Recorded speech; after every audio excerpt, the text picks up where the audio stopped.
Globalement, la région verviétoise, au niveau de la production agricole primaire, est une région qui pourrait servir d'exemple en Wallonie. Mais le manque de filières de transformation locale empêche aujourd'hui une relocalisation de l'alimentation. Mais par quoi commencer? Quelle filière fonctionne chez nous? Un diagnostic a pu être posé.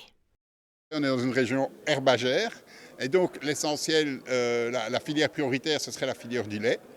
Et c'est une filière où il y a un vrai potentiel dans la région de Verviers parce qu'on fait du lait à l'herbe, qui est vraiment quelque chose que les gens souhaiteraient consommer de façon plus importante, et puis qui fait complètement sens par rapport aux enjeux climatiques, aux enjeux de biodiversité, etc. Donc on a vraiment un potentiel pour cette filière-là.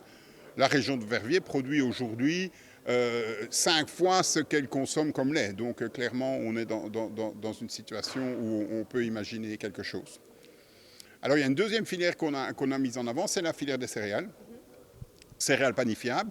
Alors on n'est pas dans une région céréalière, c'est clair, mais il y a un potentiel de diversification pour des céréales spécifiques comme l'épeautre, pour lesquelles il y a des grandes attentes aussi des consommateurs.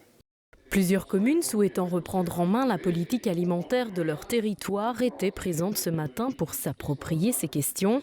Beaucoup se sentent soulagés et voilà un bel enjeu d'avenir. J'avais une vue beaucoup plus systémique. Je pensais qu'on devait vraiment reproduire du maraîchage chez nous et donc redévelopper des filières qui n'existent pas. Et ici, c'est une vue beaucoup plus réaliste, mais peut-être plus intelligente. On est un territoire encore plus large. On ne peut pas parler de résilience uniquement sur l'arrondissement de Verviers. Je pense que le professeur l'a bien expliqué. On doit travailler avec les autres régions, puisqu'on a chacun nos spécificités au niveau wallon, en tout cas.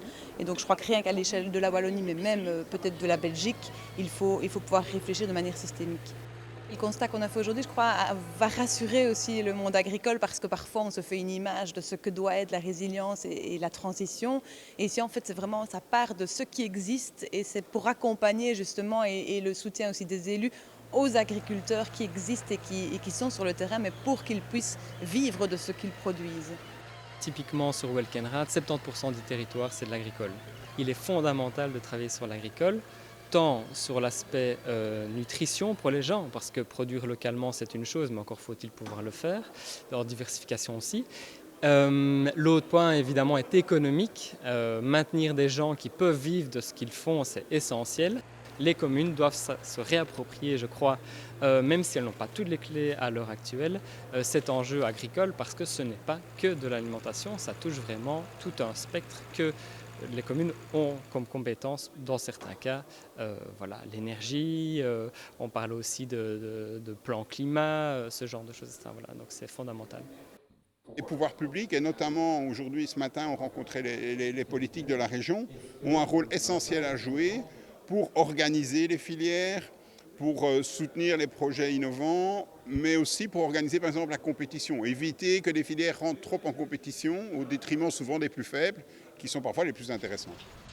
Ces enjeux ne se feront évidemment pas en un jour. L'alimentation doit prendre le temps de se développer, mais un territoire durable est visiblement à notre portée.